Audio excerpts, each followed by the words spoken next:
Kia ora no, I'm Rachel. Welcome back to my channel where I'm talking about well-being and activism. Today I'm going to talk about Whānau Ora and the impact that that concept has had on my thinking and the direction that I want this channel to go in.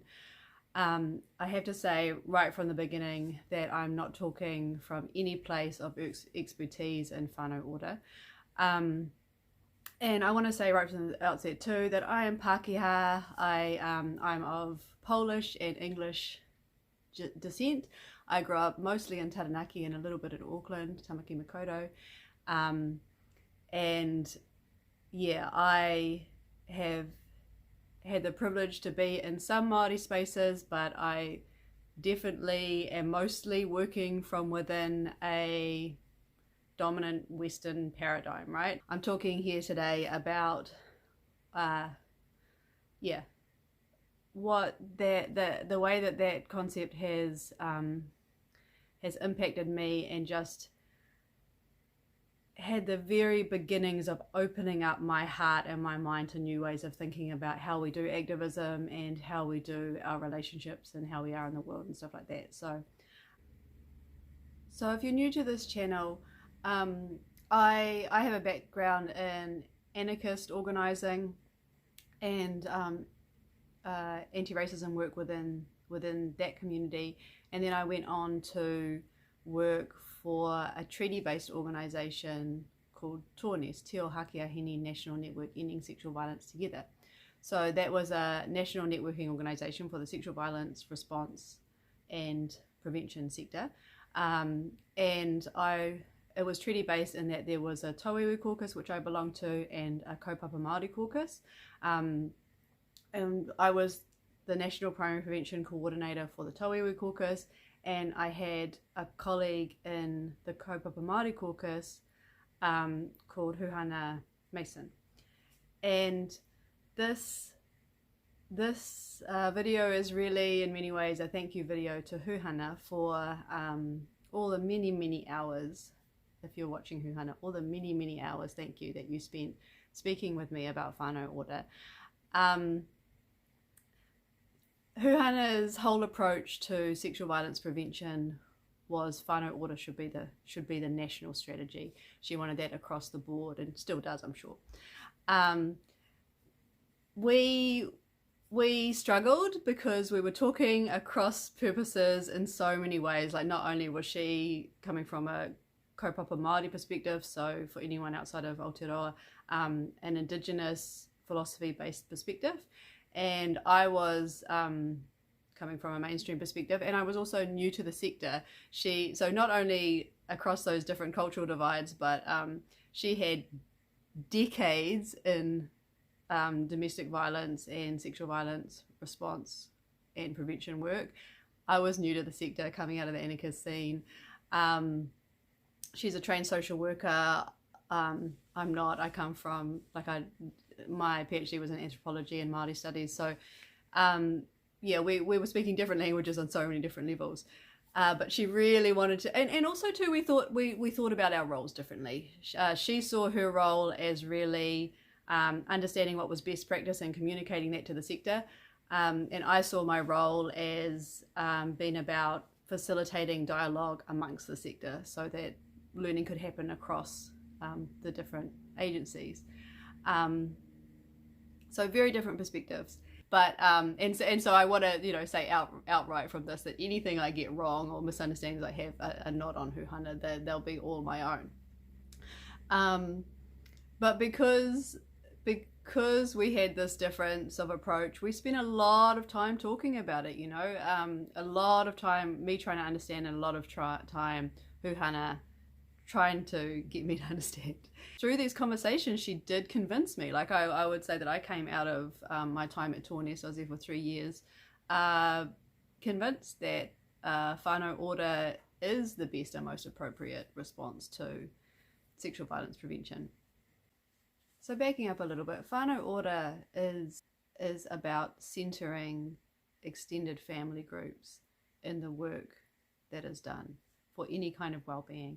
So whānau meaning extended family, and traditionally, like in Aotearoa New Zealand, you often see in documents family / whānau, and I think for a lot of us from the mainstream Pākehā culture, it's easy to equate whānau with the nuclear family, but that's not what it means. It means extended family. Traditionally, it might be something like grandparents, uncles and aunties, all the cousins and kids, 3 generations deep kind of thing, making decisions together. And it's the basic unit of political organizing in Māori society. These days, you hear a lot about hapu and iwi because that's easier for the government to deal with at sort of like national or local council levels or whatever. But the basic unit of organizing for most everyday political and kind of lifestyle stuff is the whānau. And one of so whānau, and then the other part of that Whānau Ora is Ora well-being. And so the well-being of extended families is the focus. And I want to sort of talk about both of those parts, but one of the key sort of arguments that has just always stayed with me from Huhana is that if we want to support decolonization, if we want this country, these motu, to be organized in a way that supports Te Rangatiratanga, then we need to think about how we support whānau to be the primary political unit. And she makes a good point too, that even though Whānau Ora is a Māori concept, everybody has whānau, so it's not that's across culture. Like it's not that difficult to imagine a way of organizing in this country that everybody could use Whānau Ora as a way of being and a way of organizing. And so that always really stayed with me. I should say too, so whānau, so that's a traditional concept of Whānau Ora, which has complicated and nuanced uses in all sorts of spaces. More recently, there has been the sort of organized central government use of Whānau Ora in terms of a way to provide health and well-being services to Māori whānau, that tries to move away from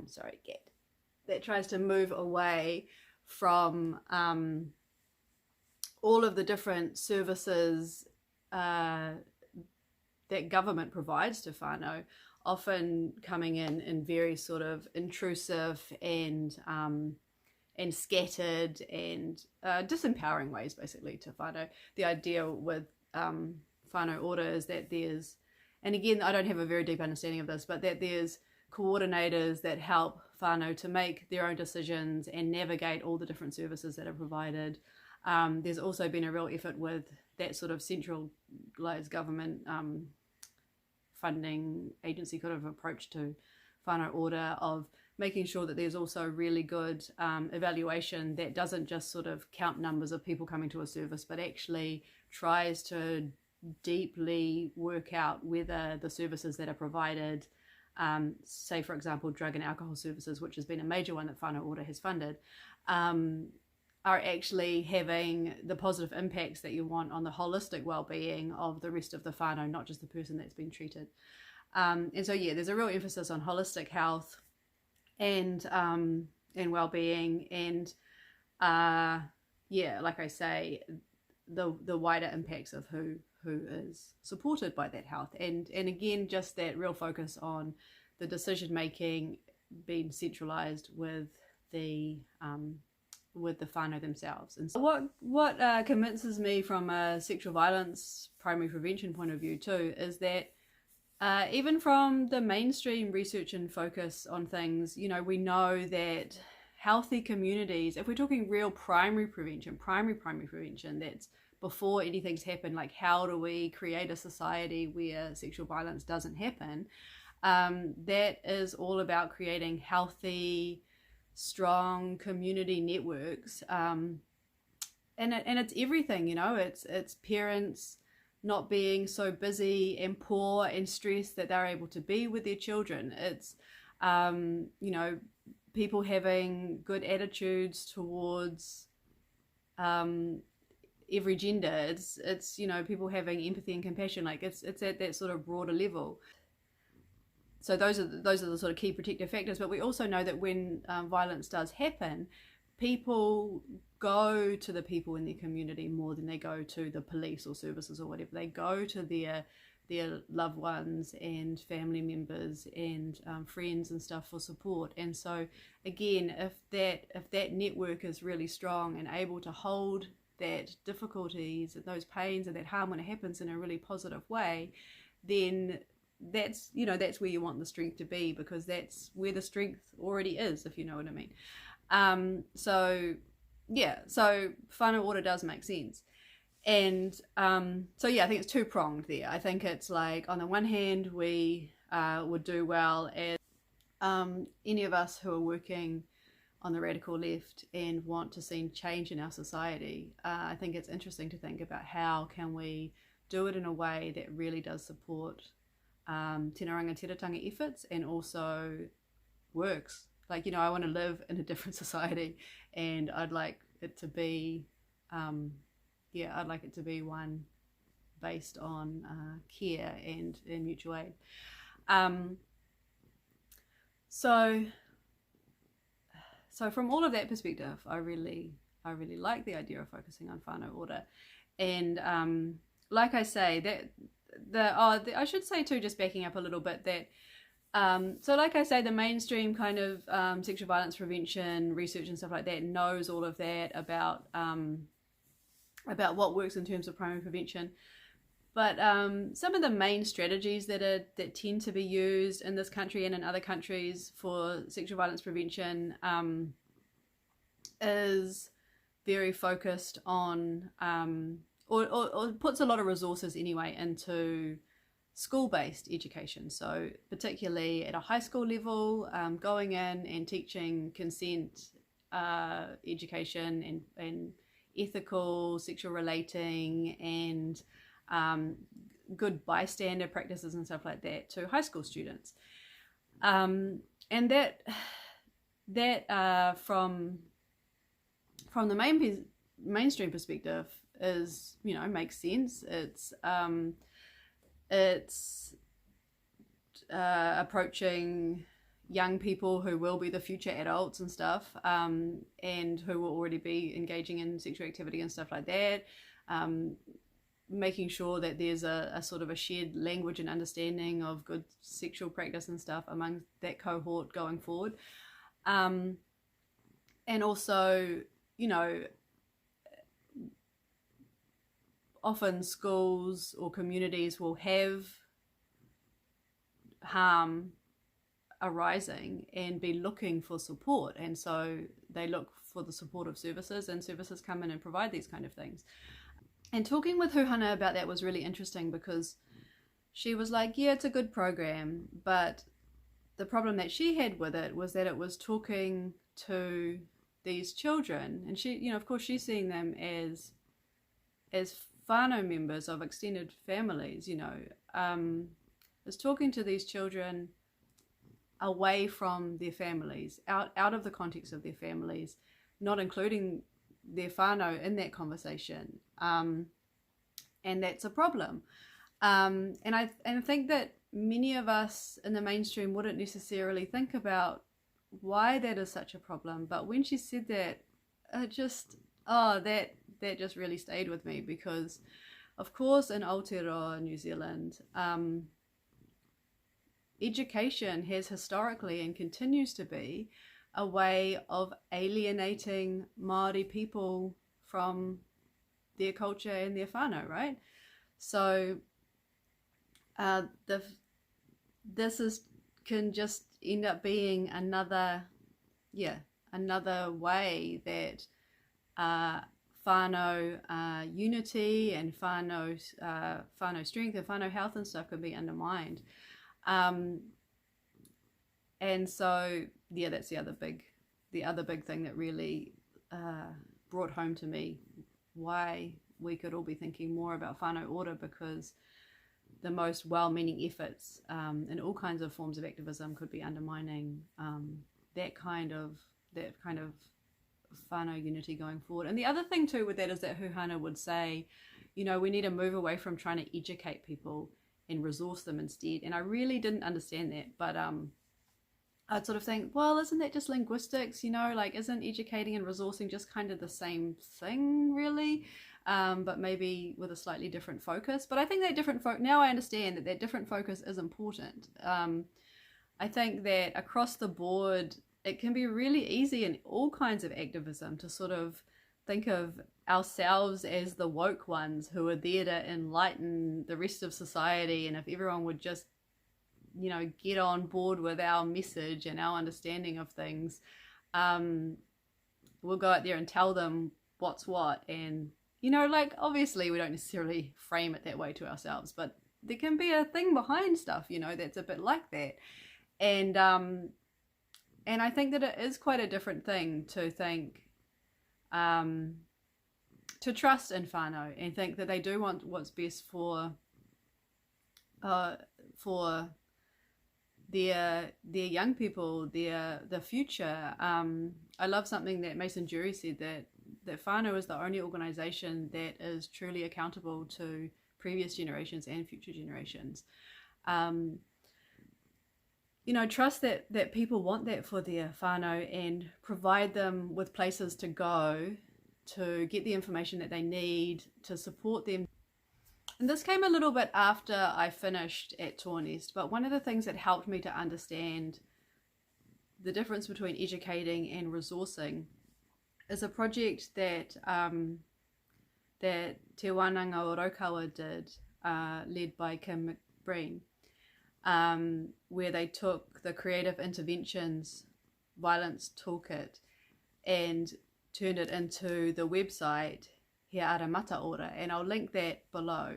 I'd like to do another whole video on that sometime, but that's a resource where, and I recommend checking it out, where people can go if they're concerned about violence that's happening in their community with their loved ones and stuff, to themselves or others or whatever. Like we can go to that website and find the resources that we need to navigate through that challenging water, you know. And I think that's such a good example of it too, because a resource like that comes out of communities who don't, you know, that want and need the power of that response to be within their own hands, because they can't always trust the police to actually deal safely and respectfully, or other services as well, social work services as well, I should say. Gosh, because this is the other, sorry, safely and responsibly and stuff with their whānau members, their family members.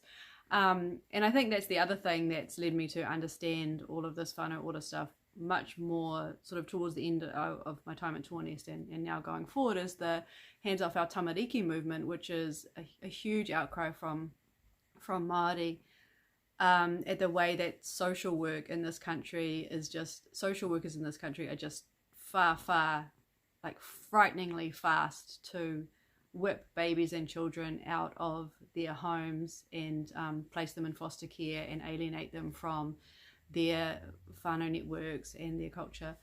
And that is just terrifying for children and families, and it needs to stop. And I think it's easy to sort of, for us on the sort of radical left or whatever, those of us who are sort of doing activism to or, you know, providing other services, to look at that and go, oh well, bad state, that shouldn't happen here, kind of thing. But I guess what I'm asking with this video is, can we think about the ways that we also do things that kind of reflect the same mentality, and maybe in such unintentional ways undermine Whānau Ora? So yeah, that's just my little challenge, because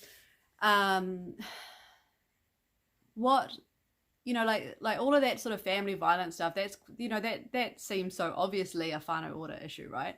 But what in this country that we could be working on could you really say isn't a whānau issue, you know, like if you look at things like refugee support or prison support or climate crisis or the rights of people with disabilities or the you know, rights and protections of people in the rainbow communities, you know, people with gender and sexual diversity. There's probably other things I'm forgetting. Obviously anti-racism stuff.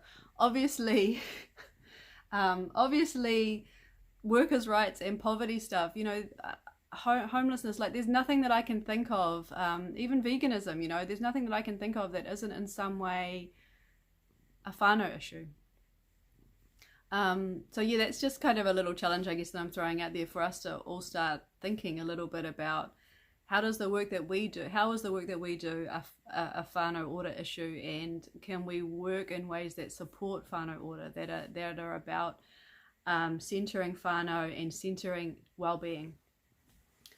That's the other thing I just want to get into a little bit as well. Like Huhana's emphasis on the Ora part, like she was always saying they're focusing on the harm. There's too much focus on the harm. You know, we've got to focus on where we want to be. And that you're focusing on the harm thing too much always rings in the back of my head now. And with this channel, I'm always like, oh God, am I focusing on the harm too much? I'm always talking about what we do wrong, you know, like, so that really sits behind, you know, why I created this YouTube channel. You know, let's think about well-being. Let's think about finding ways of working that support our well-being and the well-being of our communities. Because, you know, I've said a few times on this channel, you know, we're all out there trying to make a world that hurts less, and I want that for our movements too. But actually, that's focusing on the harm. Let's flip that a little bit and be like, don't we all want a world that is well? You know, we want to live in a world where wellness is the norm. And how can we center wellness in our work, you know? The other thing that I like about all of this, and that sort of sits behind my thinking in this channel and stuff, is in Whānau Ora stuff, it talks about people as whānau members. So if you read a document about sexual violence from a Whānau Ora perspective, it doesn't talk about victims and perpetrators, it talks about whānau members. Whānau members who've had experiences. And I think that, coupled with the centering of whānau as the decision makers and anyone who wants to be kind of helpers or educators or supporting change in our society as people who resource whānau to make good decisions and stuff, that's just, I think, a really good reminder for us to remember that we are not these heroic rescuers. We're not sitting up above whānau or people in society that we want to change. You know, we are also whānau members, and our health and well-being is important as well. And if we're not seeking well-being in our lives, there's a real danger that when we're not coming from a place of well-being in the way that we work with other people as well. So in terms of the integrity of our work, and also just you know, that it's okay and it's right and it's good for us to have and seek our own well-being as well as part of that work. This is a little aside too, and maybe I should have said this earlier in the piece, but with sort of suggesting that we all, you know, mainstream, you know, Pākehā dominant society or whatever, could all do more to support and promote Whānau Ora and sort of take that approach ourselves or be inspired by it and stuff like that. There's a danger of appropriation, of course, and I just want to make it clear that I'm not suggesting, I don't think people will take it this way, but just in case, like, I'm not suggesting that mainstream services, NGOs or whatever, start claiming that they're providing Whānau Ora services and going for funding that otherwise would be going to kaupapa Māori services. Like, I think that should go without saying, but I'll just say it because kaupapa Māori services are so drastically underfunded, and there's still so much so much prejudice and lack of understanding and almost seemingly willful ignorance from funders about kaupapa Māori services. So yeah, I'm 100% not saying that I want to see mainstream services or Pākehā Foundation services, TOAH services, whatever you call yourself, going after that funding. It's more, what I'm more saying is, I think that to really support decolonisation and tino rangatiratanga, and to also be open to the new world that we need in order to bring down all of these systems of harm that we have. I think that we need all of us to be really open to different ways of doing things, and to support Indigenous ways of doing things, and to find ways that we can all shift away from dominant society towards towards kaupapa Māori approaches. I just want to say too about Whānau Ora that that this, like I say, this is not something that I'm any kind of expert on, but it's something that I just want to open my heart up to. I want to try to keep this in my mind, and even aside from the learning that I'd like to do and the directions that I'd like to go in, I feel awkward making this video because I feel like it's so easy for me to get it wrong, and like I say, I don't want to sort of represent Whānau Ora in a way that isn't real. But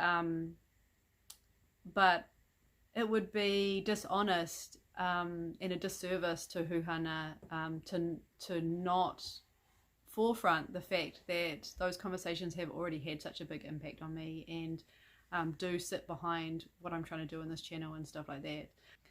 That's already transformed my thinking. And I also want to say something in this video that I'd like to thank Janine Davis and Charlene Davis as well for all the little glimpses of what Whānau Ora really does look like in practice that you gave me during my time at TOAH-NNEST as well.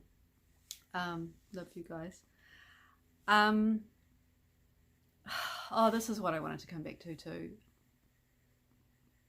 I struggled with those conversations with Huhana, not just because of all of the differences in understanding and perspective and stuff, but because it's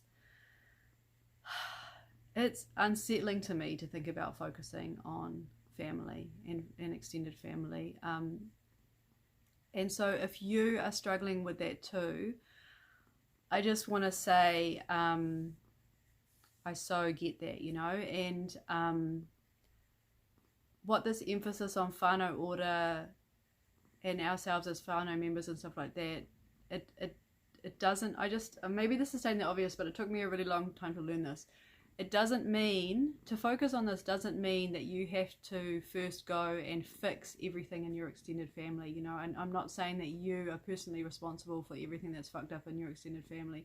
If you're finding this hard to listen to, this emphasis on family, if you're somebody who has had to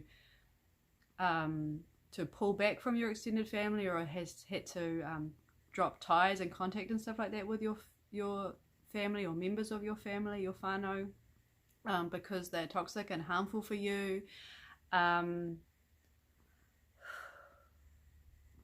really understand that, and I'm not saying that you were wrong to do that, and that you should somehow put family first in terms of swallowing you know, pain and undermining ways of being that were hurting you. You know, I think we do need to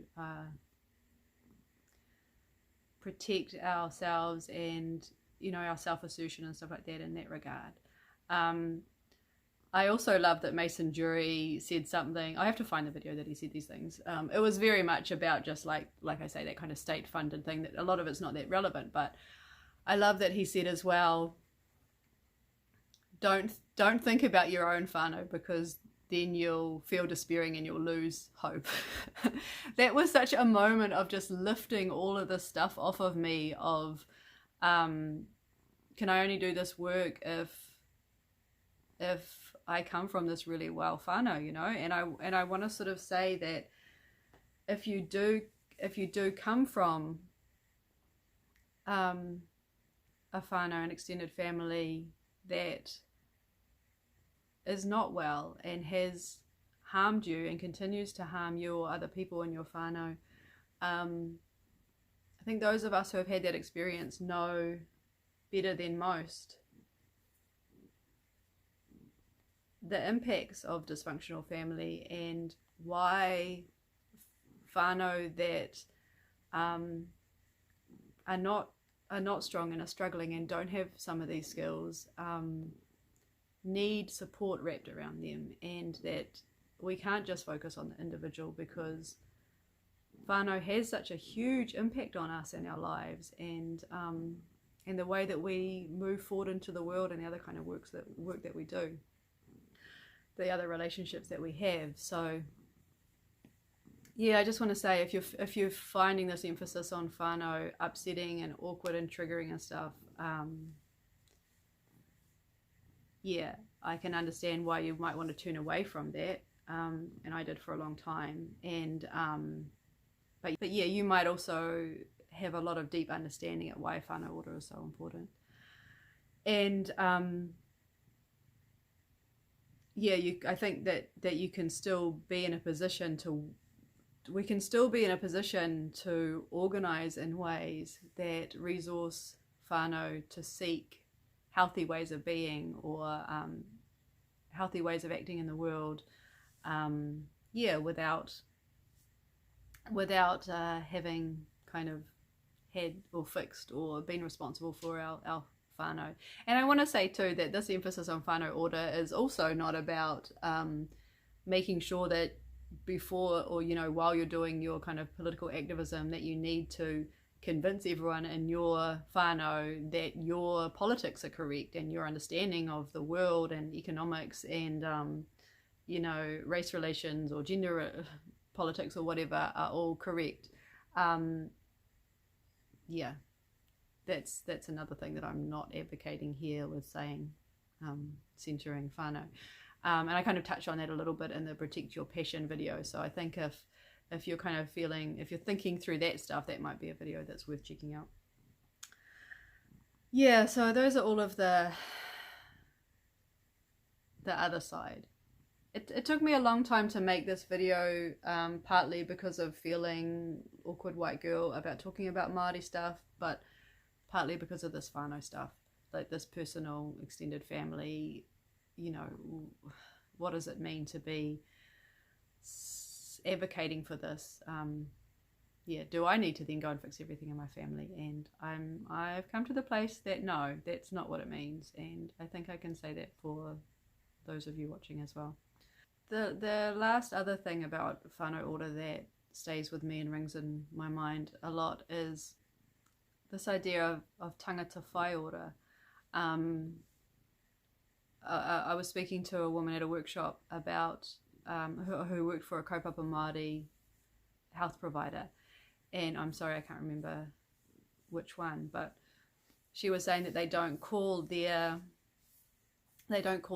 clients or their patients or whatever, the people that come to them, they don't call them those things. They call them tangata whai ora, which is a person seeking well-being. And I think that is a beautiful, empowering way to frame it, that we can think of all people in our struggles as including ourselves. That's I guess that's something that I want to be for myself. I want to be a person seeking well-being, and also a person supporting others to find well-being. Yeah, so I'll leave it there. If you watched this whole video, thanks for sticking with me, and I'll be back in a couple of weeks to share some other thoughts. Ka kite anō, noho ora mai.